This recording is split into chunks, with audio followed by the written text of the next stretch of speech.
Amén. Bueno, hermanito Agustín, primero empezamos. Libro de Colosenses, varón. Bendiciones. Ok, para los que están conectando por primera vez con nosotros, hemos estado estudiando el libro o la carta a los Colosenses de parte del apóstol Pablo. Ya completamos el capítulo 1 la semana pasada, el martes fue la última clase que vimos, completamos el capítulo 1. Más o menos hemos estado hablando sobre la carta, sobre el propósito de la carta, por qué Pablo escribe la carta, dónde, o sea, cuál era, o qué, o dónde, o por quién estableció la iglesia de Colosas, cuáles son los problemas que están sucediendo en la iglesia de Colosas, por la que Pablo tiene que escribirle la carta. Más o menos hicimos un resumen de esto.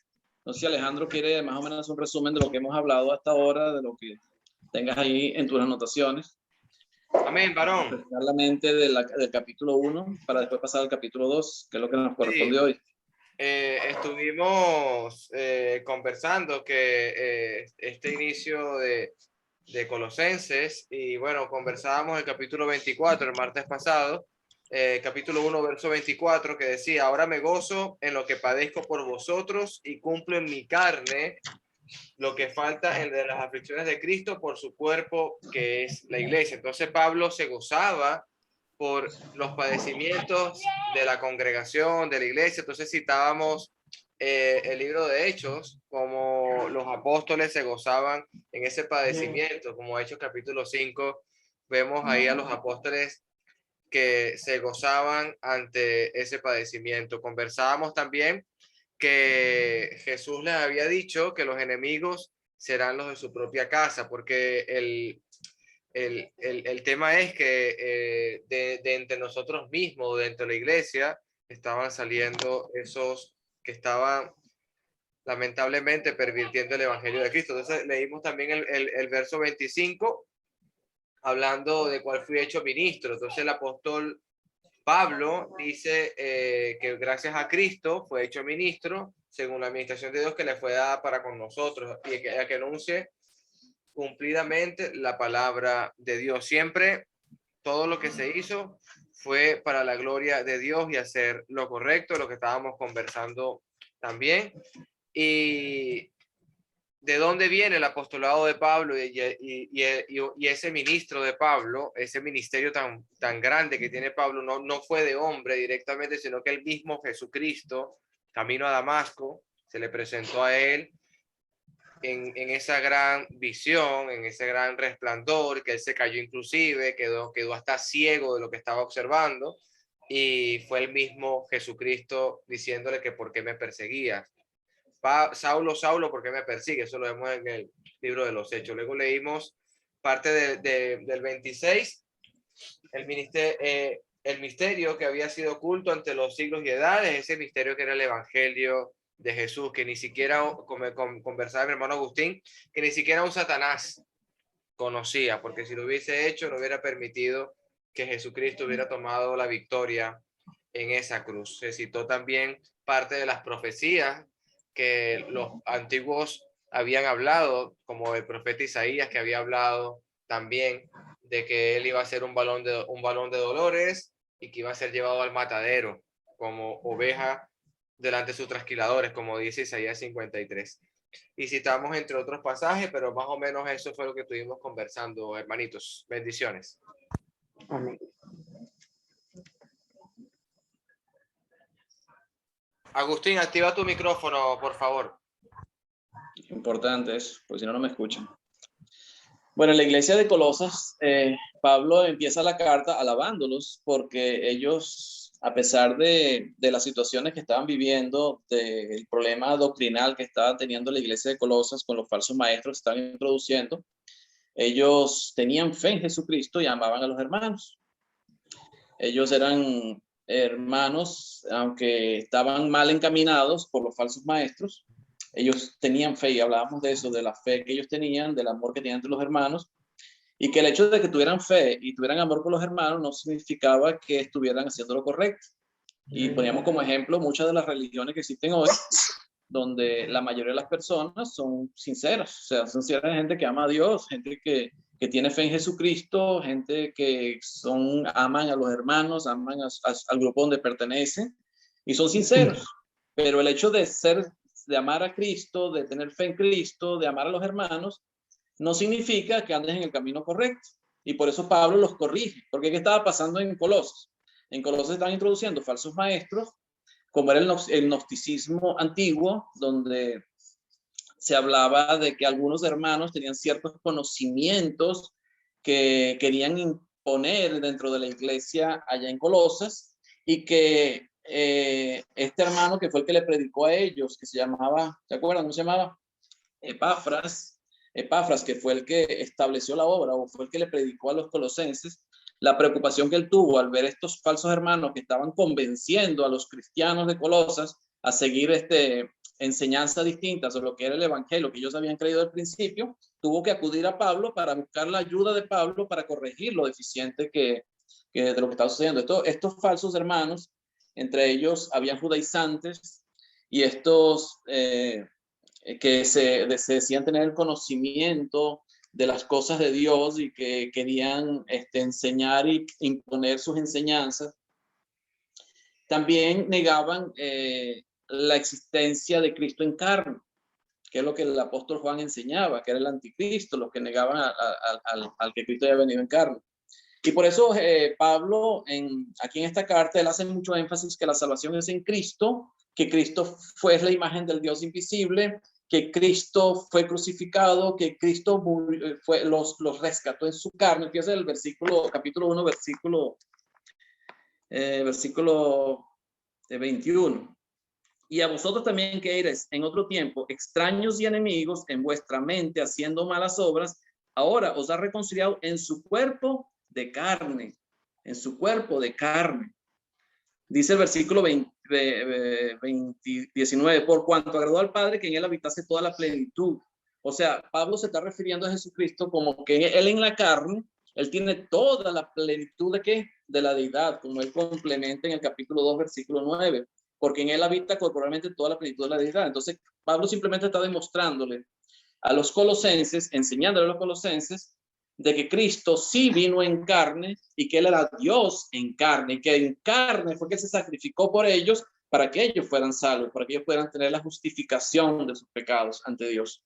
O sea que Pablo está tratando de demostrarles que para ellos Cristo es suficiente, que no hace falta otras enseñanzas o otras falsas enseñanzas, como ese gnosticismo que estaba enseñando, donde Cristo, donde la carne y el espíritu no podían llevarse porque la carne era mala, el espíritu era bueno y un Dios bueno no puede habitar en una carne. Entonces ellos enseñaban que Cristo no pudo haber venido en carne. Entonces Pablo trata de mostrar a ellos que sí fue así, que Cristo sí vino en carne y fue en la carne, que fue crucificado y fue en la carne que él los salvó. En el versículo 24 en adelante, él decía que él se gozaba en los que padecía ahora, a lo que faltan las aflicciones de Cristo por su cuerpo, que es la iglesia. O sea, ¿qué quiere decirle? Que Cristo padeció en un cuerpo físico, no un cuerpo espiritual.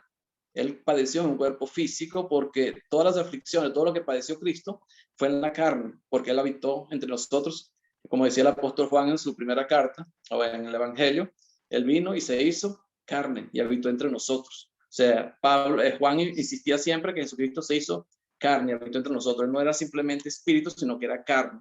Y él vivió entre nosotros en la carne. Y Pablo dice, yo estoy sufriendo lo que falta de las aflicciones de Cristo por su cuerpo, que es la iglesia, porque él en su cuerpo físico, él tuvo aflicciones y él terminó muriendo, como dijo Alejandro, en una cruz.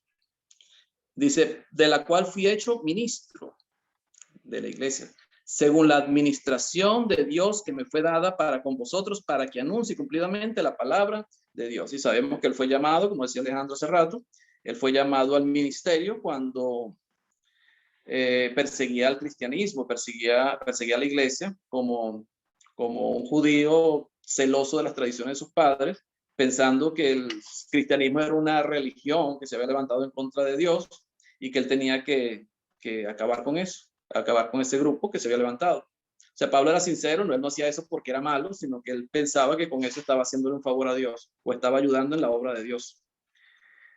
Entonces él dice que para que anuncie cumplidamente la palabra de Dios, el misterio que había estado oculto desde los siglos y edades, pero que ahora ha sido manifestado a sus santos. El misterio que había estado oculto.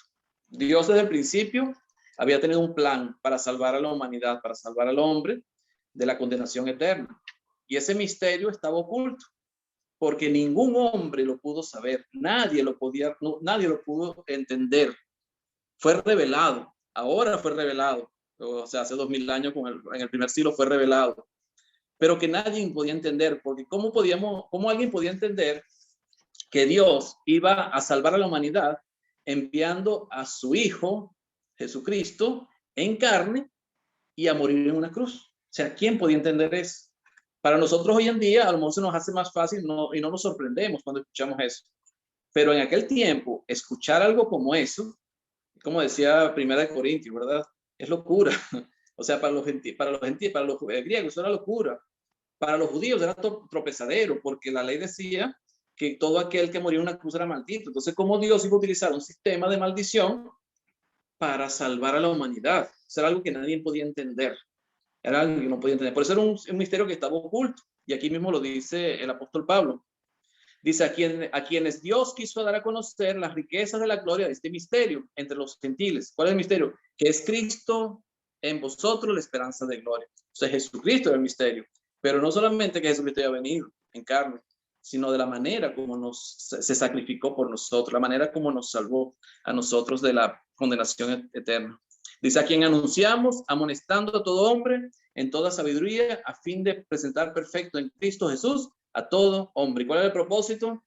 Que todo hombre pudiera ser perfecto en Cristo Jesús, amonestando a todo hombre para que lleguemos a la perfección. Como decía Timoteo, el apóstol Pablo cuando le escribió a Timoteo, ahí en segunda carta, el capítulo 3, versículo 16 y 17, toda la escritura inspirada por Dios y útil para enseñar, para redarguir, para instruir en justicia, a fin de que el hombre de Dios sea perfecto. Entonces la perfección podemos alcanzarla, pero no la perfección humana, porque siempre vamos a fallar, sino la perfección en Dios, conocer a Dios, conocer misterios, ese misterio de Dios y permanecer fieles a Dios en todo momento. Eso es lo que Dios espera de nosotros, es la perfección que Dios espera de nosotros, que mantengamos esa fe, esa firmeza siempre en el Evangelio, no apartarnos en pos de doctrinas diferentes, de enseñanzas diferentes, que a pesar de que eran falsos hermanos, que tenían mucha sabiduría o que aparentemente tenían mucha sabiduría y que tenían palabras persuasivas, no caer en esa trampa. Por eso tenemos que tener conocimiento. Y Pablo oró por ellos en el capítulo 1, para que ellos tuvieran conocimiento, para que crecieran en conocimiento, para que entendieran la palabra de Dios, para que entendieran a Dios, para que conocieran a Dios y crecieran espiritualmente. Esa era la oración de Pablo por la iglesia de Colosas, porque eran hermanos fieles, a pesar de sus errores doctrinales, eran hermanos fieles. Entonces, la idea que tenía Pablo al escribirles que ellos, presentarlos a ellos como perfectos en Cristo Jesús. Para lo cual también trabajo luchando, dice el versículo 29 del capítulo 1, para lo cual también trabajo luchando según la potencia de Él, la cual actúa poderosamente en Él. ¿Cuál era el que hacía Pablo? Él decía, yo sigo trabajando, Dios me da la fuerza, Cristo me da la fuerza para seguir trabajando según la potencia que actúa en Él. O sea, Dios es el que le da la fuerza a Pablo para que siguiera anunciando, siguiera predicando. A pesar de que Pablo no había establecido esta obra en Colosas, y lo vamos a ver ahora en el capítulo 2, él se preocupaba por las iglesias, él se preocupaba por todas las iglesias. Y los hermanos se ve como era el caso de Pafras, que era, como decir, que era uno de los líderes de la iglesia en Colosas, que fue el que les anunció el evangelio, según lo que dice aquí en el capítulo 1. Él se preocupaba por ellos, no solamente por la iglesia de Colosas, sino por la iglesia de la Odisea y otras congregaciones también que él nunca había ido. Por lo menos no se menciona en el libro de Hechos que él haya ido a esas congregaciones, a esas regiones, a predicar allá en esos sitios. No sé si alguien quiere hacer un comentario sobre el capítulo 1 y comenzamos el capítulo 2.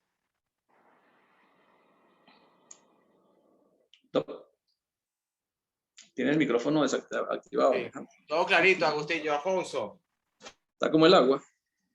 Ok, vamos con el capítulo 2. Vamos a leer el versículo 1 hasta el versículo 3. ¿Quién no puede leer? Capítulo 2, versículo 1 al versículo 3.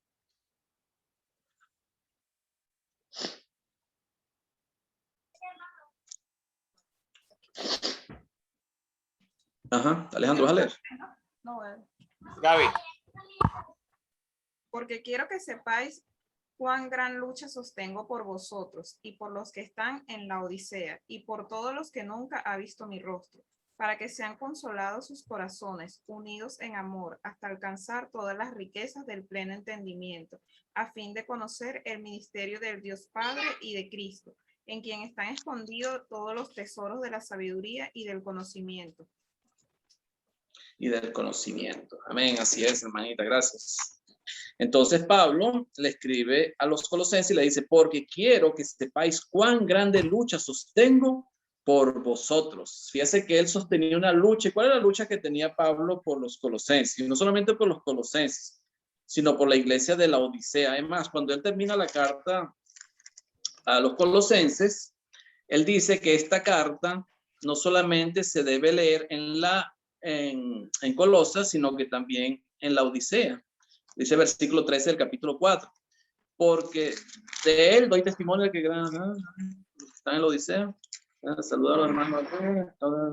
El versículo 16 dice, cuando esta carta haya sido leída entre vosotros, haced que también se lea en la iglesia de la Odicenses y que la de la Odisea se lea también en vosotros, a vosotros. Entonces, la carta a los colosenses también tenía que leerse en la iglesia de la Odisea. Y la carta que le escribió el apóstol Pablo a la iglesia de la Odisea, que no la tenemos en nuestra Biblia, no sabemos qué pasó con esa carta, también tenía que leerse en la iglesia de Colosas. O sea, que los problemas o las situaciones que se estaban presentando en la iglesia de Colosas también se estaban presentando en la iglesia de la Odisea. Eran iglesias que pertenecían a lo que era Asia Menor, lo que pertenece hoy a Turquía o parte de Turquía hoy en día. Entonces eran problemas comunes que estaban sucediendo en esas dos iglesias o esas regiones de Asia Menor. Y era necesario corregirlos. Y él decía, yo sostengo una lucha por vosotros, por los que están en la Odisea y por todos los que nunca han visto mi rostro.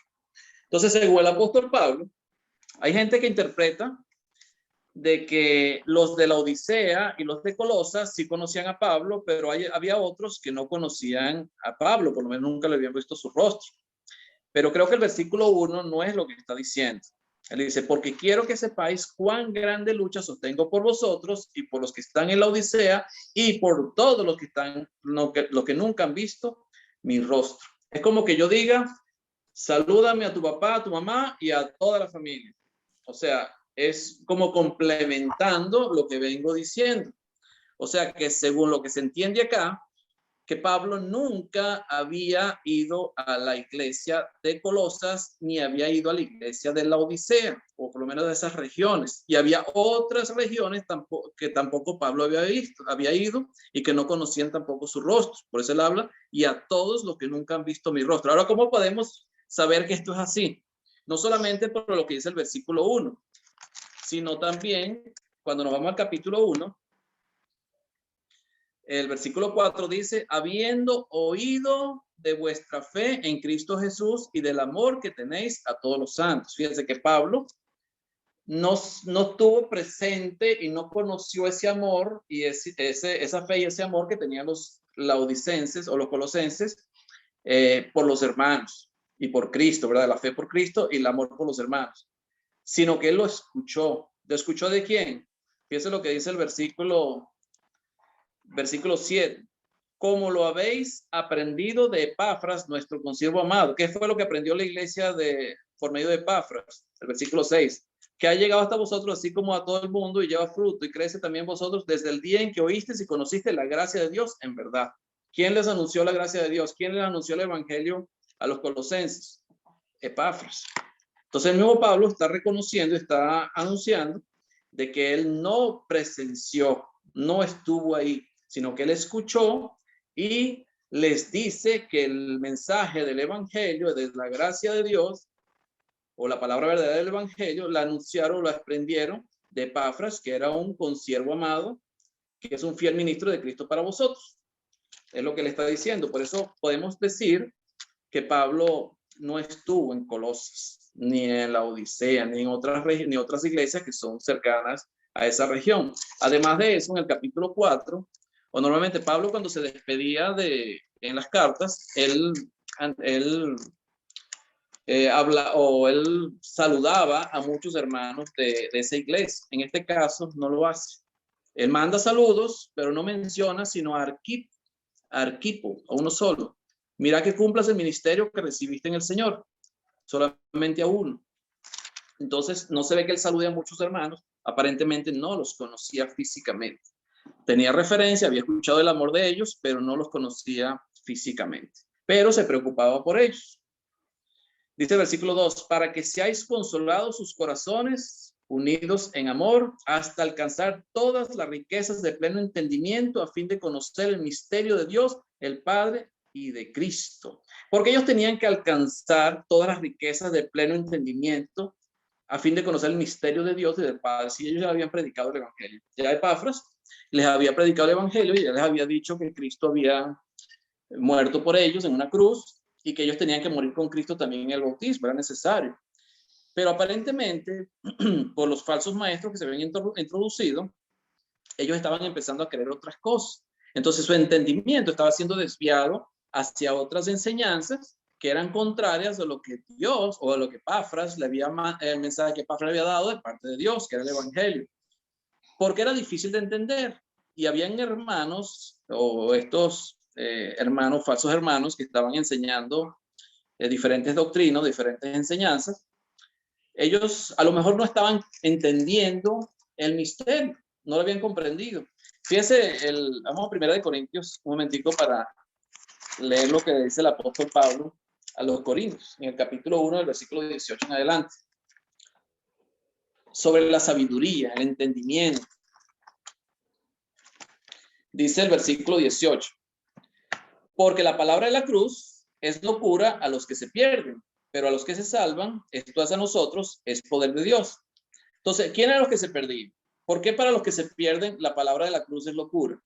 Porque ¿quién podía entender? O sea, ¿quién podía decir o entender de que el plan de salvación se refería a la muerte de Jesús en una cruz, o que alguien muriera en una cruz?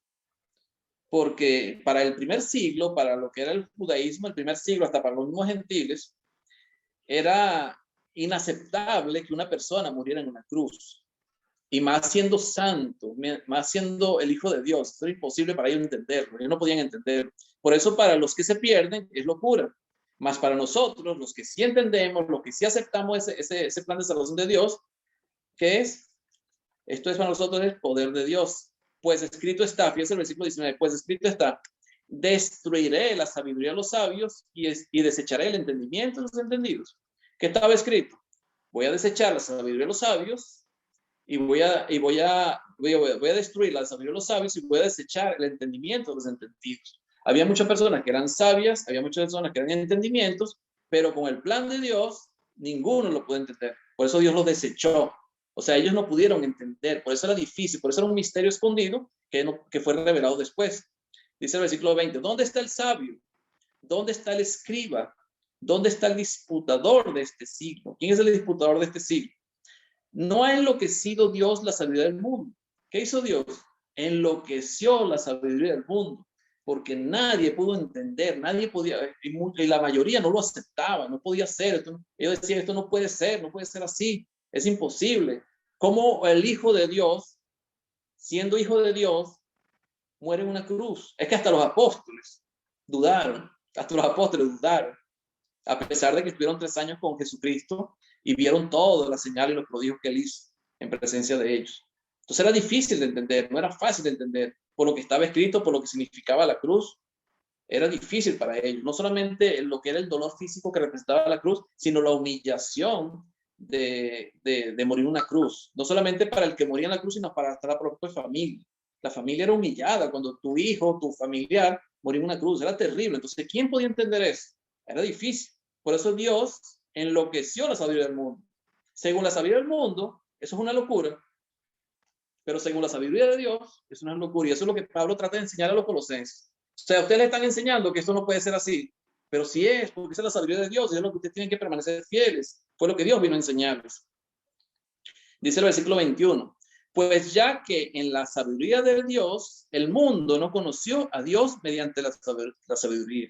O sea, ya que por la sabiduría de Dios, el mundo no conoció a Dios mediante la sabiduría. O sea, por la sabiduría de Dios, el mundo no conoció a Dios. Agradó a Dios salvar a los creyentes por la locura de la predicación. ¿Cómo agradó a Dios salvar a los creyentes? Por la locura de la predicación. Fíjense que el mismo Pablo habla de la locura de la predicación. ¿Por cuál es la predicación? ¿Qué predicaban ellos? El evangelio. ¿Y qué predicaban ellos? Que Cristo vino al mundo, murió en una cruz y fue crucificado, murió y resucitó al tercer día. Eso es lo que ellos predicaban. Y para eso era locura, era como una locura. Era locura. Para ellos eso no podía entenderse, era difícil de entender. Dice el versículo 22, porque los judíos piden señales y los griegos buscan sabiduría. Pero nosotros predicamos a Cristo crucificado. ¿Qué predicaban ellos? A Cristo crucificado en la carne. Y ahí enseña énfasis, cuando crucificas a alguien porque lo crucificas en la carne. Y es algo que los colosenses estaban dudando por los gnósticos o el gnosticismo antiguo que estaba introduciendo dentro de la iglesia. Entonces, Cristo crucificado. Para los judíos, ciertamente tropezadero. ¿Por qué para los judíos era tropezadero? Porque maldito todo aquel, como dice Gálatas capítulo 3, maldito todo aquel que es colgado en un madero. O sea, eso era imposible. ¿Cómo Dios iba a utilizar un madero que era el instrumento de maldición para efectuar su obra redentora? Era algo que no podía caber en ninguna cabeza. Y por eso muchos de los judíos negaron a Cristo y negaron, no quisieron creer, porque para ellos eso era una locura. Era tropezadero. O sea, ¿cómo yo voy a seguir a alguien que murió en una cruz? O sea, eso era algo que no se puede entender. Y para los gentiles, locura. Era locura para ellos. Cuando Pablo estaba siendo juzgado, ¿qué le dijo el gobernador? Le dijo, Pablo, las muchas letras te han vuelto loco. Pablo que estaba predicando el evangelio, predicando al Cristo crucificado. Era difícil de entender. Más para los llamados, dice el 24, más para los llamados y judíos como griegos, Cristo, poder de Dios y sabiduría de Dios. Entonces la sabiduría de Dios, nada que ver con la sabiduría humana. Y el problema que estaba pasando en Colosas es que se estaba introduciendo la sabiduría humana dentro de la iglesia. Se estaba introduciendo, según el gnosticismo antiguo, que eran los que tenían el conocimiento, estaban introduciendo su sabiduría humana y estaban convenciendo a la iglesia para que empezaran a creer cosas distintas a lo que ellos habían recibido desde el principio por medio de Epafras, que es el que le había predicado el evangelio. Entonces Pablo trata de corregir eso, introduciendo a Cristo como el centro, que ellos son salvos es por Cristo, que Cristo es la cabeza del cuerpo que es la iglesia, y que él padecía, él seguía los padecimientos en su cuerpo, de lo que faltaba en Cristo, por la iglesia, que era la iglesia, pues, porque al final él era parte del cuerpo de Cristo, como la iglesia, igual que nosotros. Entonces, en el versículo 3 decía, en quien están escondidos todos los tesoros de la sabiduría y del conocimiento. ¿En quién están escondidos? En Cristo Jesús, en Dios y Cristo Jesús. Están escondidos el conocimiento y la sabiduría. Los tesoros del conocimiento y de la sabiduría. Dice el versículo 4, y esto lo digo para que nadie os engañe con palabras persuasivas. Y esto lo digo para que nadie os engañe con palabras persuasivas. ¿Y quién eran estos que podían engañarlos a ellos con palabras persuasivas? Eran gente que era parte del grupo que ellos pertenecían de la iglesia en Colosas. Y me imagino que también en la Odisea y en otras congregaciones que Pablo no había visitado. Se estaba introduciendo ese tipo de doctrinas falsas. Y hasta el apóstol Juan toca ese tema cuando vemos a ella en su segunda carta, que él dice que el anticristo es aquel que niega que Jesucristo haya venido en carne. Y ellos estaban negando eso. Porque para ellos era una locura que alguien santo, como era el Hijo de Dios, muriera en una cruz. Eso era una locura, eso era algo que no podía entenderse, era difícil de entender. Entonces, y esto lo digo para que nadie os engañe con palabras persuasivas. Fíjense que eran palabras persuasivas. ¿Y qué son palabras persuasivas? Hay palabras que te persuaden, que te convencen, que te seducen, que te llevan a creer lo que te están diciendo. O sea, eran personas que tenían facilidad de expresión, facilidad de palabras y persuadían a los hermanos. Y los hermanos estaban siendo persuadidos, estaban siendo convencidos con estos falsos hermanos que los estaban apartando del camino de Dios, del camino de salvación. Porque a pesar de que ellos creían en Jesucristo, amaban a los hermanos, estaban desviándose de la doctrina. Por eso Pablo está tocando la parte doctrinal en esta carta. Eso es lo que está tocando Pablo, aparte de algunos comportamientos que ellos tenían que mejorar y cambiar, pero la parte doctrinal es importante. ¿Y por qué es tan importante? Porque sin la doctrina no tenemos a Dios. Fíjese cuando él le escribe a Timoteo, cuando él le escribe a Timoteo en el capítulo 4 de 1 de Timoteo, el apóstol Pablo, ya, se me perdió Timoteo, aquí está. En el capítulo 4, versículo 16, él decía, ten cuidado de ti mismo y de la doctrina, persiste en ello, porque haciendo esto te salvarás a ti mismo y a los que te oyeren. Entonces, ten cuidado de ti mismo. ¿De quién tenía que cuidarse Timoteo? O sea, porque no tenemos que vigilarnos hasta nosotros mismos, porque nos pueden persuadir de cosas que no está bien y nos pueden convencer y podemos estar convencidos de ciertas cosas, de ciertas doctrinas que no están bien y tenemos que tener cuidado de nosotros mismos y de la doctrina. Porque sin la doctrina, dice, porque, y de la doctrina, pues persisten, pues haciendo esto te salvarás a ti mismo y a los que te oyeren. Entonces la doctrina es importante para estar en los caminos de Dios. O sea, la doctrina es necesaria. El apóstol Juan, en su segunda carta, él le decía a los hermanos, en el versículo 7, porque muchos engañadores han salido por el mundo que no confiesan que Jesucristo ha venido en carne. Quien hace esto es el engañador y el anticristo. Mirad por vosotros mismos para que no perdáis el fruto de vuestro trabajo, sino que recibáis galardón completo. Cualquiera que se extravía y no persevera en la doctrina de Cristo no tiene a Dios. El que persevera en la doctrina de Cristo, este sí tiene al Padre y al Hijo. Si alguno viene a vosotros y no trae esta doctrina, no lo recibáis en casa ni le digáis bienvenido, porque el que le dice bienvenido participa de sus malas obras. Entonces la doctrina es necesaria. El que no participa, el que no practica, el que no permanece en la doctrina de Cristo, dice, no tiene a Dios, no tiene al Padre. No tiene al Padre. Entonces es importante la doctrina y por eso Pablo, el énfasis que él hace a la iglesia de Colosas y a las demás, no solamente Colosas, cuando él escribe a la iglesia de Galacia, cuando ellos se están apartando y predicando un evangelio diferente, él trata de corregir lo deficiente para que ellos no se aparten de la doctrina, para que lleguen al conocimiento, realmente entiendan, puedan entender realmente cuál es la sabiduría de Dios y el mensaje de salvación, que Cristo es suficiente para nosotros, que no tenemos que seguir otras cosas, no tenemos que creer otras cosas, no tenemos que practicar otras cosas. Cristo es suficiente. Y lo que estaban enseñando estos falsos maestros, que hacía falta otras cosas, como los judaizantes.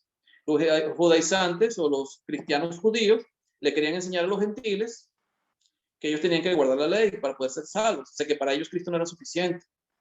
Y Pablo les está enseñando a ellos que Cristo es suficiente, que Cristo es Dios en la carne, que Cristo vino a salvarnos y que la fe tiene que estar puesta en Él, en Cristo Jesús. Dice el versículo 5, porque aunque estoy ausente en cuerpo, no obstante, en espíritu estoy con vosotros, gozándome y mirando vuestro buen orden y la firmeza de vuestra fe en Cristo. Ellos tenían orden, ellos tenían firmeza, ellos tenían fe en Cristo Jesús. Y él se gozaba por eso.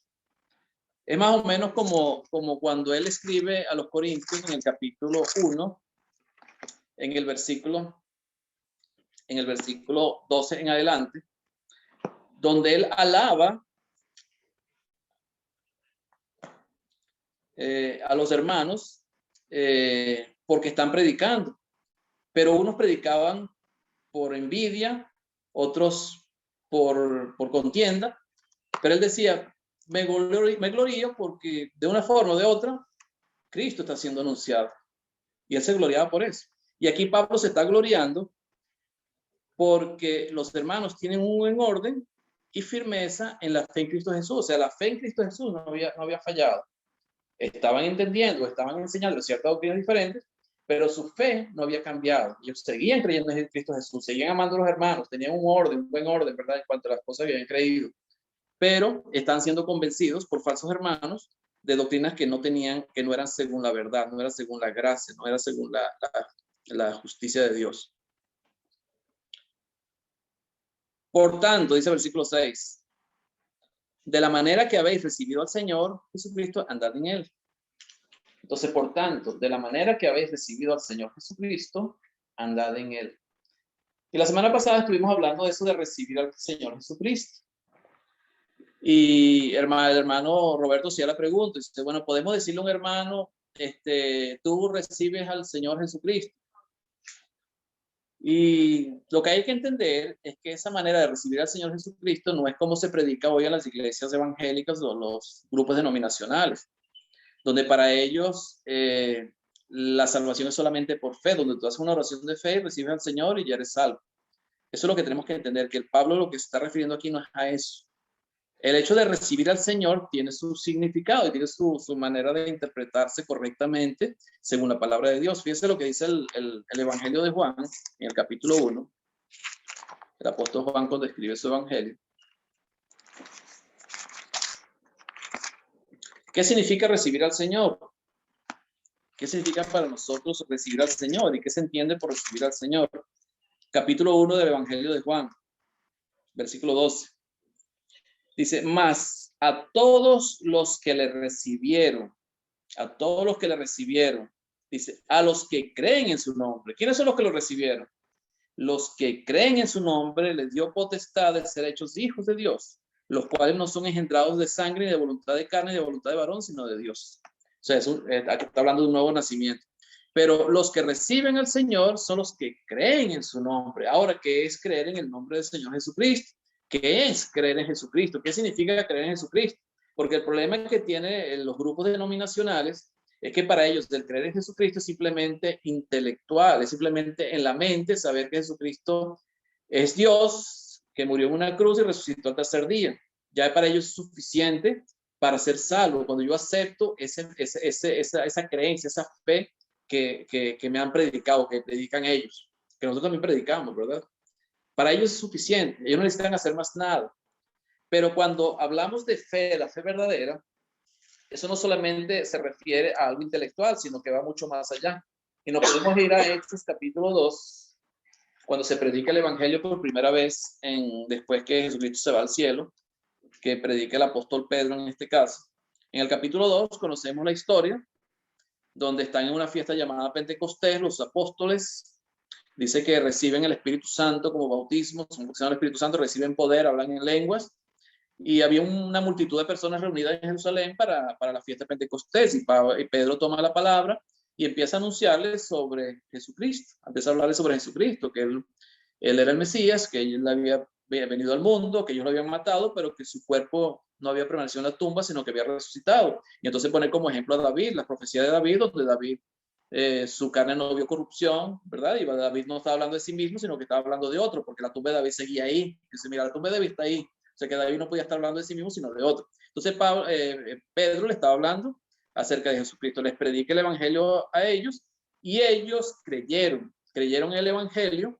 Y cuando le preguntan a Pedro qué deben hacer, Pedro le dice, arrepiéntanse, en el versículo 38, y bautícese cada uno de vosotros en el nombre de Jesucristo para el perdón de los pecados, recibirán el don del Espíritu Santo. Y dice que ese día se bautizaron alrededor de 3,000 personas, de los que estaban en la fiesta de Pentecostés, que eran judíos. Ahora, lo que quiero resaltar es el versículo 44. Ya se habían bautizado las 3,000 personas, y el versículo 44 dice, todos los que habían creído estaban juntos y tenían en común todas las cosas. Ahora, ¿quién eran los que habían creído? No solamente intelectualmente habían creído en Jesucristo. Cuando Pedro predicó el evangelio, él no le dijo a ellos, hagan una oración de fe y serán salvos, sino le dice a ellos, arrepiéntanse y bautícese para el perdón de sus pecados. Entonces, los que han creído, según el versículo 44, son todos aquellos que se bautizaron. Ahora, estos que habían creído estaban juntos y tenían en común todas las cosas. Entonces, la fe, el aceptar a Cristo, es creer en Cristo, pero el creer en Cristo va mucho más allá de algo intelectual, sino que hay que obedecer al evangelio muriendo con Cristo en el bautismo. Otro ejemplo que tenemos también es el del eunuco, el eunuco etíope. En el capítulo 16, en el versículo, pero ya conocemos creo que todos los que estamos aquí conocemos la historia del eunuco, no, perdón, de Filipos, del carcelero de Filipos. El carcelero de Filipos, conocemos la historia del carcelero de Filipos en el capítulo 16 de Hechos. donde Pablo estaba preso junto con Silas, cantando alabanzas a Dios. Dice que a medianoche hubo un terremoto, se soltaron las cadenas, se abrieron las puertas y el carcelero, cuando vio que estaban todas las puertas abiertas, se quería matar. Dice el versículo 29, el versículo 28 de Hechos capítulo 16. Mas Pablo clamó a gran voz diciendo: no te hagas ningún mal, pues todos estamos aquí.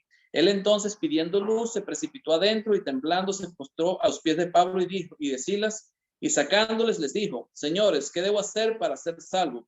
Ellos dijeron: cree en el Señor Jesucristo y serás salvo tú y tu casa. ¿Qué le mandó a hacer Pablo? ¿Cuál fue el mensaje? Cree en el Señor Jesús y serás salvo tú y tu casa. Si dejamos hasta ahí el mensaje, dice, viste que solamente cree en Jesucristo, pero no puede quedar hasta ahí, sino que uno tiene que seguir leyendo lo que dice los versículos siguientes. Y dice el versículo 32, y le hablaron la palabra del Señor a él y a todos los que estaban en su casa, y él, tomándose en aquella misma hora de la noche, les lavó las heridas, y enseguida se bautizó él con todos los suyos. Se bautizó con todos los suyos después de haber escuchado el mensaje de salvación. Y lo que quiero hacer referencia es el versículo 34.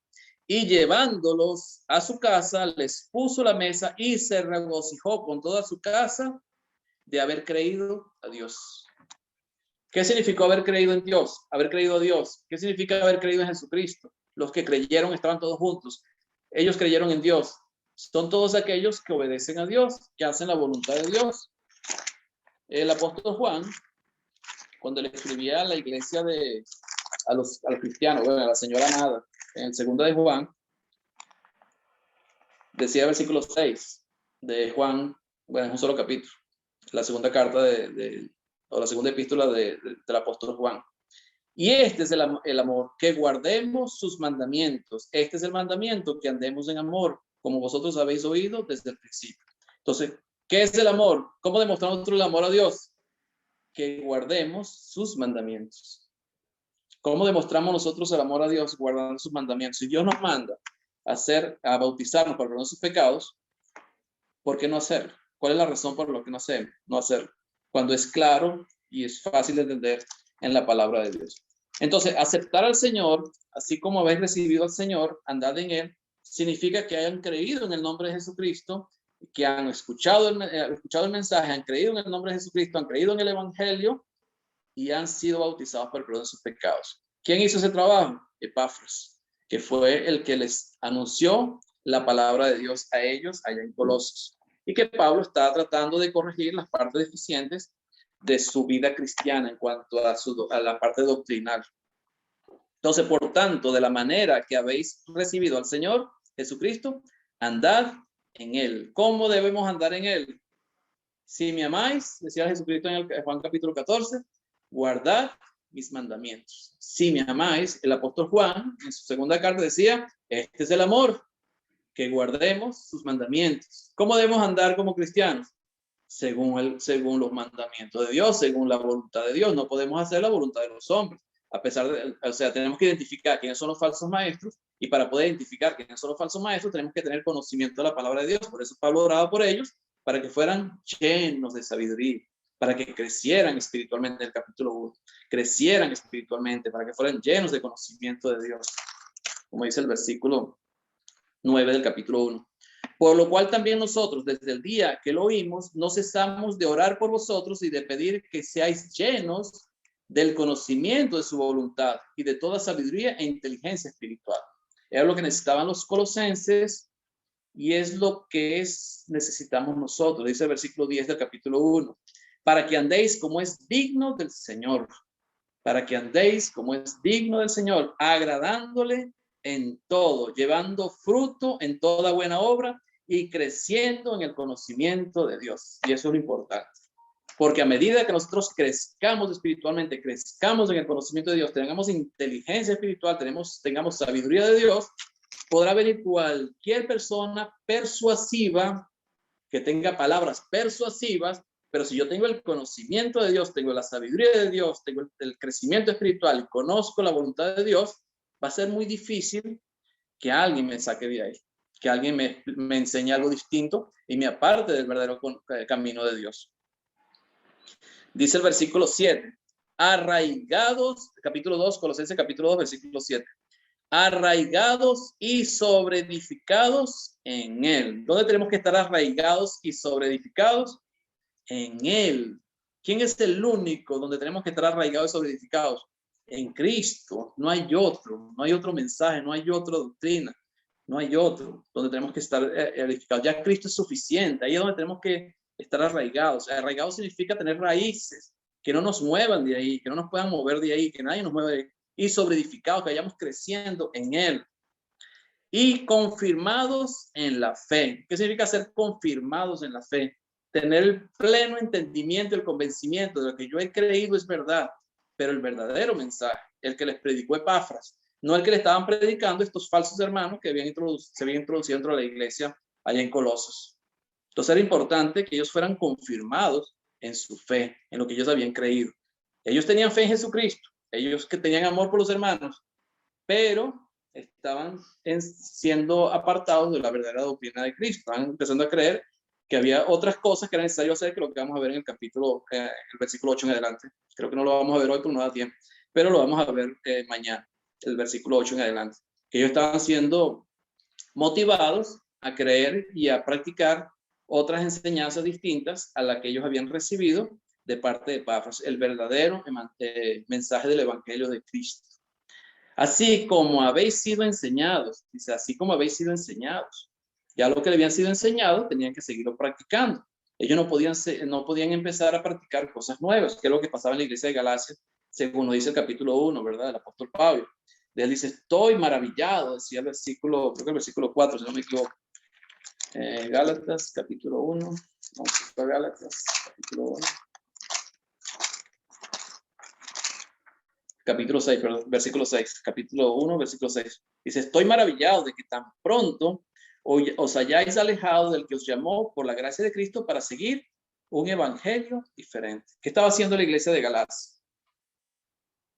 Estaban siguiendo un evangelio diferente. Ya lo estaban siguiendo. ¿Por qué lo estaban siguiendo?